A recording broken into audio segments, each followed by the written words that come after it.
Good morning, everyone, and thank you for specially joining today's presentation on cyber awareness, specifically tailored for individuals in their midlives. In today's digital age, understanding the importance of cybersecurity is crucial for everyone, regardless of age.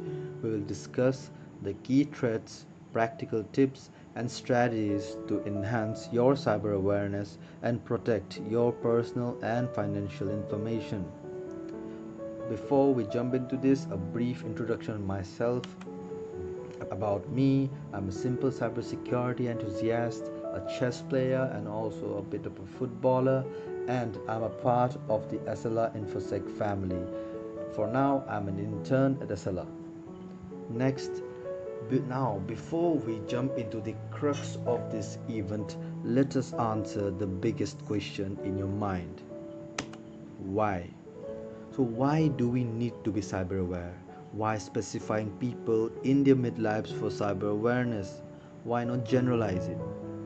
These are some of the questions rushing to your mind right now, and I don't need to be a mind reader to know that. So, let me answer these questions for you before we jump into this session. Starting off with increased digital engagement. So, middle aged individuals are more likely to be active online using various platforms for personal, professional, and social purposes. Greater digital engagement increases exposure to potential cyber threats, making awareness essential to mitigate risks.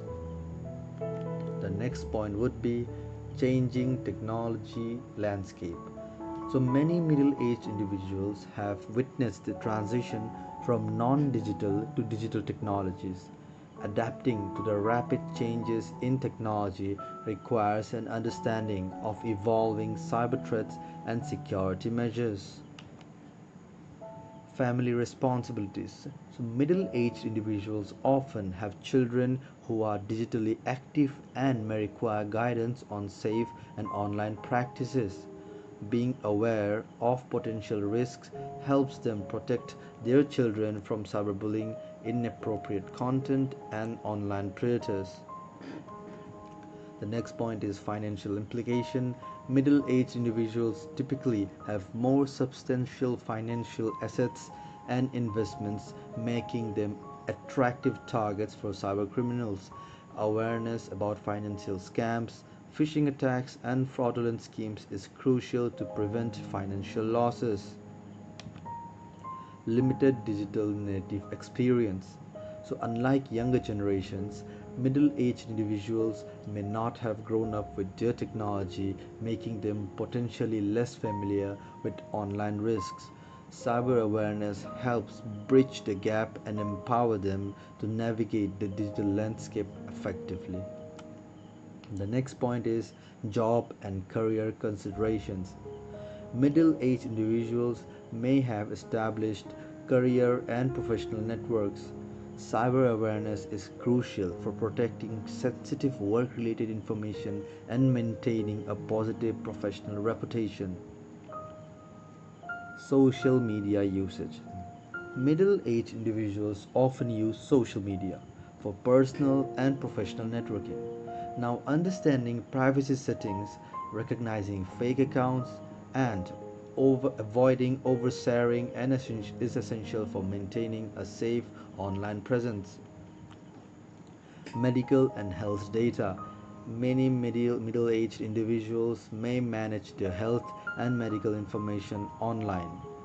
Awareness of how to secure and protect this sensitive data is essential to prevent identity theft or unauthorized access. Digital legacy. Middle aged individuals need to consider their digital legacy and how their online presence may affect their loved ones after they're gone. So, understanding how to manage and protect digital assets becomes very crucial in this context. Long term impact. Cyber attacks can have long lasting effects on cyber and on personal and financial well being. Middle-aged individuals have more at stake due to their accumulated assets and responsibilities, underscoring the need for cyber awareness. Now, let us focus on the roadmap for this particular session that we are going to conduct. For this session, now for every goal to be achieved, a path needs to be set. As rightly quoted, a journey of 1,000 miles begins with a single step. So let us divide this important journey into three crucial fractions, each being a prerequisite to being cyber aware. That is, starting off with the first section, that is learn. Now, in this section, we will acquire some new but necessary concepts to being cyber aware, covering some basic concepts like cybersecurity, hardware security, software security, data security, its importance, and some common types of cyber attacks.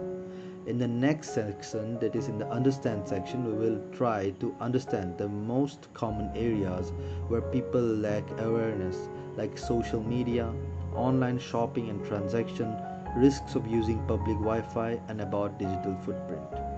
And in the last and the final section, that is the prevent section. As the name suggests, we will focus on the prevention and precaution that needs to be kept in mind to be safe from cyber attacks. Now, let us jump into the first and one of the most crucial sections, that is the learn section. Cybersecurity. Now, cybersecurity refers to the practice of protecting internet connected systems, networks, hardware, software, and data from cyber threats and unauthorized access. It encompasses a set of measures, processes, and technologies designed to safeguard digital assets and ensure the confidentiality, integrity, and availability of information in the face of evolving cyber risks.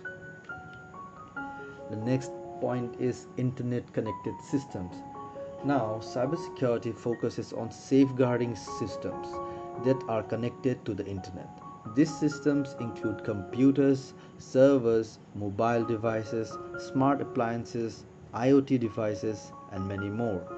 Now, as our world becomes increasingly interconnected, these systems play a crucial role in our daily lives, from communication to critical infrastructure.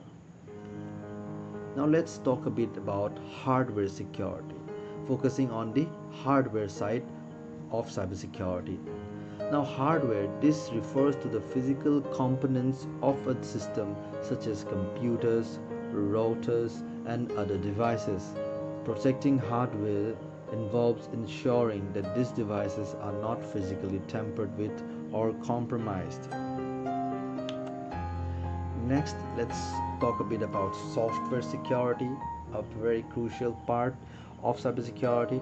In this, software security encompasses the programs, applications, and operating system that runs on the hardware. Security software is essential to prevent vulnerabilities that hackers can exploit to gain unauthorized access or control over a system. Now let's talk a bit about data. Data security is also very important. Data is the digital information stored on these systems, ranging from personal files to sensitive corporate or government data. So, securing data involves encryption, access controls, and protecting against data breaches. Now, there are some points which might seem a bit confusing, but it's not very problematic. For example, encryption.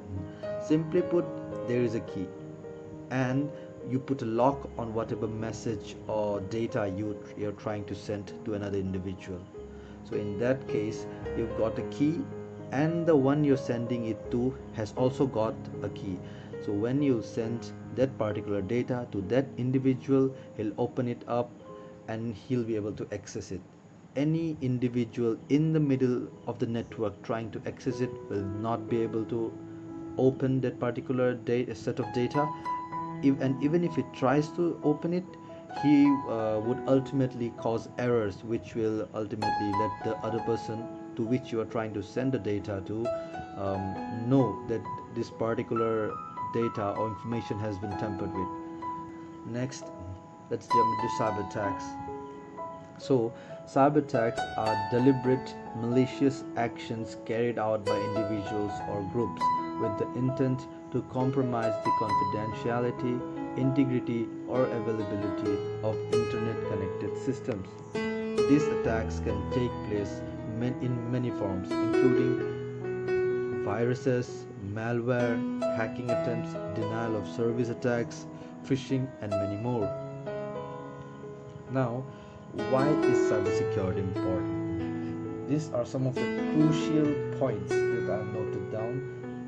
One would be personal privacy.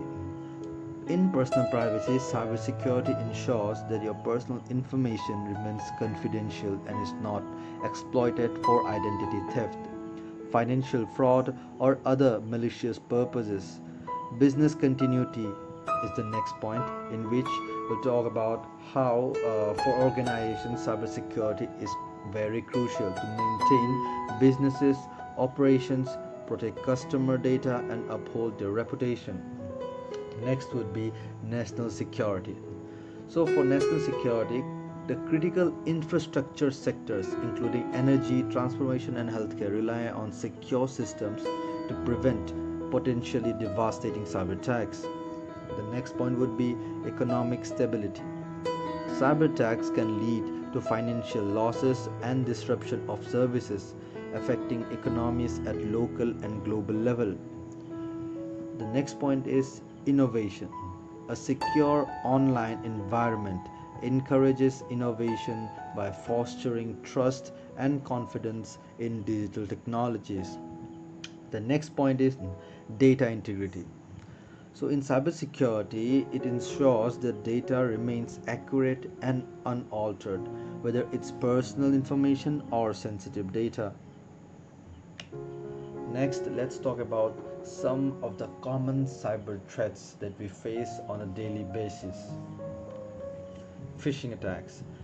Now, phishing attacks involve sending fraudulent emails, messages, or websites that appear to be from legitimate sources to trick users into revealing sensitive information like usernames, passwords, or financial details. Now, these are mostly done through emails. Individuals use email attacks where they send some particular links to in your email, and it seems very legitimate. Let's say you have a bank account in XYZ bank, and let's say there's a email coming from that particular bank, and it seems very real. It says that you have to send your OTP, your information, in that particular link. You have to fill it up. You've got a limited amount of time. These are some of the various ways in which phishing attacks are being conducted. Next would be ransomware. So, ransomware is a type of malware that encrypts a user's file or entire system, rendering them inaccessible until a ransom is paid to the attacker for the decryption code. This is often done to rich individuals, people who are very important in the society. Mostly they are mostly targeted individuals are either CEOs or very rich people in the society. So what they do is that they'll steal your data, your information, they'll encrypt it, that is, they'll lock it up, let's say. They'll use a key and lock it up. And until and unless you pay a ransom to that individual, that is the one who has hacked your system, he will not give you the key. So that's how ransom is taken from them for the data. Now let's jump into malware. So, malware, malicious software, is a broad category that includes viruses, worms, trojans, and spyware.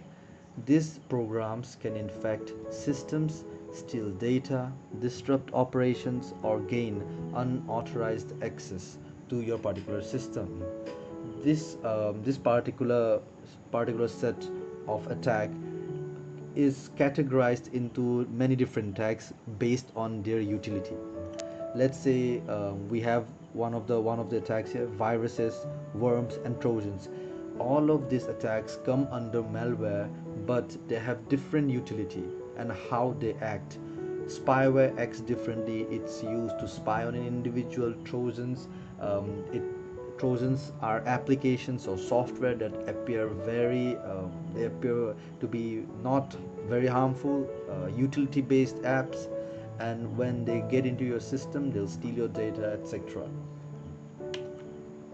Now, let's talk about why I've not included most of these topics. These are some of the many types of cyber attacks that are existing in the present digital world. So now it would not be possible to cover all of these topics in this small session, but I'll cover it in the prevention section, where I'll talk about how few important steps needs to be taken to prevent all of these attacks. All of these attacks can be prevented by some of these small important points that needs to be kept in our mind. Now, let's jump into the understand section. Now, the second part, that is the understand section, will talk about some of the things that you already know, but we often neglect it or we lack information about it. Now, let's talk about social media safety. Risks of oversharing personal information on social media platforms. Oversharing personal information on social media platforms can expose individuals to various risks that compromise their privacy, security, and well being. One of the mostly used social media threats would be identity theft. So what they do is cyber criminals can gather personal information from public posts to public profiles for identity theft, opening credit accounts, or conducting other fraudulent activities. Let's say you have a social media account and a cyber criminal is able to steal that particular account and is now acting on your behalf and posting lots of malicious content, very unorthodox content in the social media, which will ultimately damage your reputation. So this is one of the reasons, one of the main causes people conduct identity theft. Some people are paid to ruin reputations. Some are paid to steal some data from their social media account if it's private. So these are one of the steps taken. Now let's jump into social engineering. So social engineering in this particular attack, what happens is attackers can exploit personal details to manipulate individuals into revealing more sensitive information or clicking on malicious links. So what happens is, in social engineering, people use the attackers, cyber criminals, they use human nature. They use human nature to conduct and construct some software applications or pages in such a way that in many individuals will most likely click it. So this is how it's done. And one of the main problems about social media would be how your location is being detected. Physical security threats. So in physical security threats, sharing location data or daily routine can make users vulnerable to physical harm, as criminals can use this information to track and target them. This is especially important in cases of government officers who are who are in a very sensitive environment, who are in a very tough environment. So in those kind of situations, criminals can take advantage of this data and track such government officers or people in high posts. Cyber stalking and harassment. So cyber stalking and harassment, what happens is, in this, oversharing can provide stalkers and harassers with enough information to target individuals both online and offline. So what happens is, it's one of the points that needs to be noted, especially by individuals who have family of their own. So what happens is cyber stalking and harassment may almost lead to suicidal tendencies in the young generation of ours today. So this is one of the defects of social media's use. Next point would be potential consequence.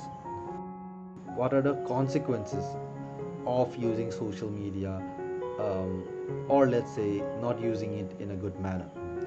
So let's talk about the first point. It would be financial loss. So cyber criminals can use personal information to conduct financial frauds or scams, leading to financial losses and damage to credit. Next point is reputation damage. So inappropriate or controversial posts can damage personal and professional reputations, affecting relationships and job prospects.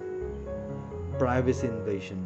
Oversharing erodes personal privacy, leading individuals exposed to unwarranted surveillance or invasive requests for information. The next point would be identity compromise. Cybercriminals can piece together enough information to impersonate individuals, leading to various malicious activities in their name. Physical danger.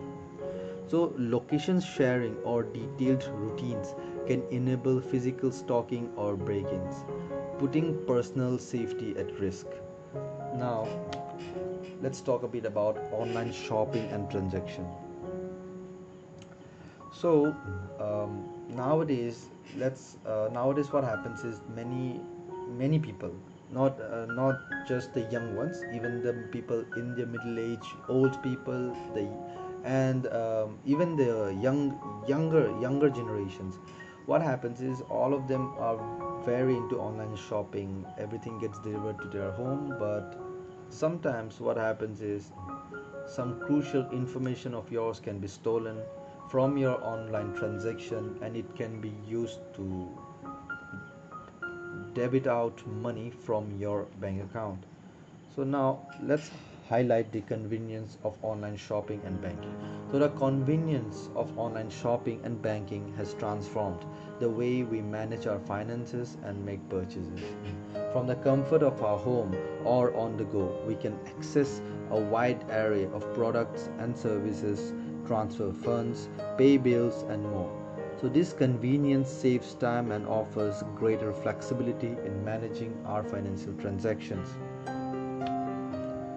One of the most crucial points that needs to be kept in mind is about payment card fraud. So what happens is criminals can intercept payment card information during online transactions, leading to unauthorized charges on your card. Most of these payment card frauds, they are done through the help of phishing attacks. What happens is they'll send you an email. Let's say you get a 50% offer on a particular good that you are trying to buy, and they're trying to show it even though it's not a discount. They're trying to fake it out and send you a website that looks genuine, but it's not the real platform. So what happens is you'll put your credit card or debit card details in that particular payment form, and after that that page will lead to nothing, and you will not be able to access the website, and the cyber criminal has got all of your credential information. Next point would be account takeover. So cyber criminals can gain unauthorized access to your online accounts, including banking and shopping accounts, potentially leading to financial loss and misuse of your personal information. So many there are many shopping applications software which take your personal information, and also there are these things called wallets in those.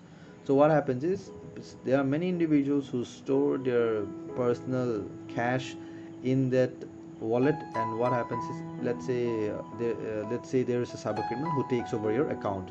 So what he'll do, he'll order that particular let's say a particular product on your name in a different location, and he'll take that product. So ultimately it would be a very huge monetary loss on your side, and also he might be able to steal your personal information if there is any in your shopping account. Now let's talk about the risks of using public Wi-Fi. Explaining the risks of using Wi-Fi is very important. Why? Using public Wi-Fi networks such as those in cafes, airports, or hostels can expose users to significant risks due to the open and unsecured nature of these networks. The primary risks include data interception. So what happens here is that public Wi-Fi networks are more vulnerable to data interception, where hackers can intercept the data being transmitted between your device and the network. This can include sensitive information like passwords, emails, and financial details. Let's say you are using an open network, a free Wi-Fi that you are using. Let's say you go to a railway station and it's not a rail wire, you get a free Wi-Fi there and you start using it, and you start using that particular Wi-Fi to go through your bank payments. So what happens is, in this way cyber criminal will be able to access your information with the Wi-Fi that you are trying to use. Next point would be malware distribution. So cyber criminals often take advantage of public Wi-Fi to distribute malware to unsuspecting users. Malicious software can be injected into your device without your knowledge, leading to various security risks.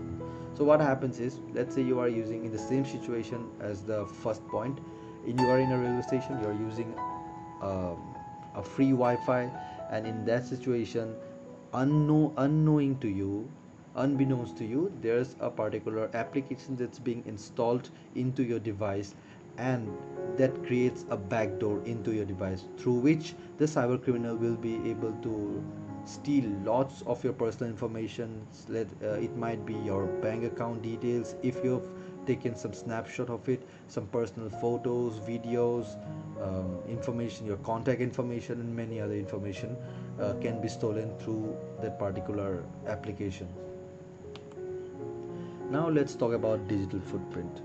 A digital footprint refers to the trail of data that individual leaves behind as a result of their online activities.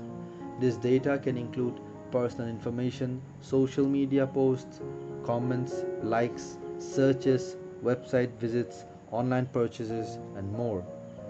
Now, essentially, it's the collection of information that others can find about you when you interact with the digital world. Now let's talk about the impacts of it in your personal life. So about your privacy concerns. Data collection. Digital footprints involve the collection of personal data, often without the individual's explicit content. So this data can be used to create detailed profiles, leading to invasive targeted advertising, personalized content, and potential manipulation. Accumulated digital data can be a gold mine for cybercriminals if security measures are inadequate. Data breaches can expose sensitive information, leading to identity theft, financial loss, and compromised personal information. Surveillance. Let's talk about surveillance in privacy concerns. Ongoing digital activities can be monitored and tracked by government, corporations, and malicious actors. This constant surveillance raises concerns about erosion of privacy and civil liberties, and the damage on your online reputation. So what happens is, digital footprints are persistent and can remain accessible indefinitely. Past actions, posts, and interactions can influence how others perceive an individual, potentially impacting personal, academic, and professional opportunities. So what happens is, let's say there is a ill photo of yours in your social media account. Even though you've deleted it, it might be stored in someone else's device when they took it before you deleted that particular content. So it ultimately affects your reputation online, offline, anywhere around. It might affect your career, it might affect your societal reputation, and many more. Let's talk about security risks. So, personal information shared online can be exploited by cybercriminals for targeted phishing attacks and hacking attempts. And a comprehensive digital footprint can facilitate identity theft, as cybercriminals can gather enough data to impersonate an individual for financial gain or other malicious purposes. Now the last point about personal life would be about the future opportunities you can get with the help of digital footprint. So what happens is a positive and well managed digital presence can enhance career prospects.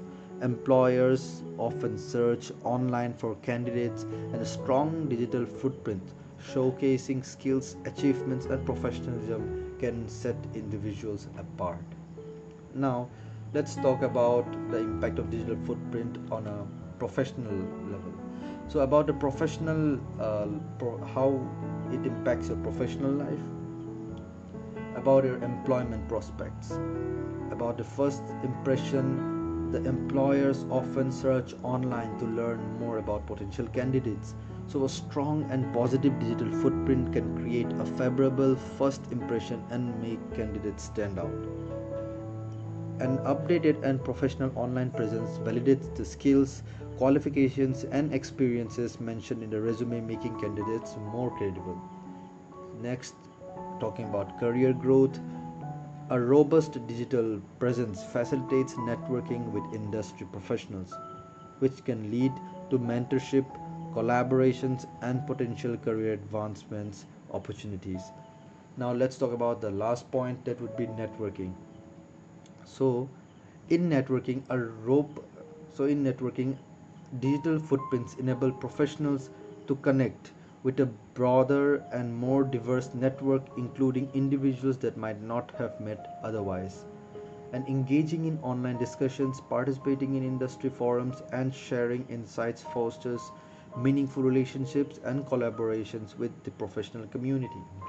And I believe I've left out one point, that is brand image. So, what happens is a well managed digital footprint helps professionals establish a consistent personal brand that aligns with their values, expertise, and career goals. Now, let's come to the third and also one of the most important sections of the three, that is the prevent section. Now, here will not especially about how we can prevent specific social media attacks, cyber attacks, or any other of those attacks. We'll discuss some of the mindsets that you need to have to prevent such attacks. With the right mindset, with the right character, we can basically defend against any kind of cyber attack. And one of the most important mindset that you need to have is being skeptical. So being skeptical is a crucial mindset for preventing cyber attacks and maintaining online security. Skepticism involves questioning, verifying, and critically assessing any online activity, communication, or request before taking action. Being cautious is one of the most important aspects in the cybersecurity world. So in a world where cyber threats are a constant concern, being cautious is a proactive and effective approach to minimize risks, prevent attacks, and ensure your online safety. It empowers you to make informed decisions, exercise critical thinking, and adopt protective measures that guard against a wide range of cyber threats. So, why be cautious exactly? Why we need to be cautious? So, let's say there's a malware that's being sent to you. Let's say through Telegram. Let's say there's a malware that's being sent to you through Telegram, and let's say it's a game. You think it's a game, but it's a malware. So being cautious, that is, let's say you install the game and you tried scanning it with the help of an antivirus. So you are being cautious here, and with that, with the help of the antivirus, you are able to find that it's a Trojan. So this is why you need to be cautious. Next would be being aware. So here being aware basically doesn't mean that you need to be knowledgeable and aware about every aspect. It means that you need to be aware about the basics, and you have successfully fulfilled one of the important aspects of the prevent section, that is by being aware. That is, you have come into the session and now you are being aware of the cybersecurity threats and how to prevent them. So, being aware of different types of cyber threats such as phishing, malware, and identity theft helps you recognize suspicious activities and avoid falling victim to them.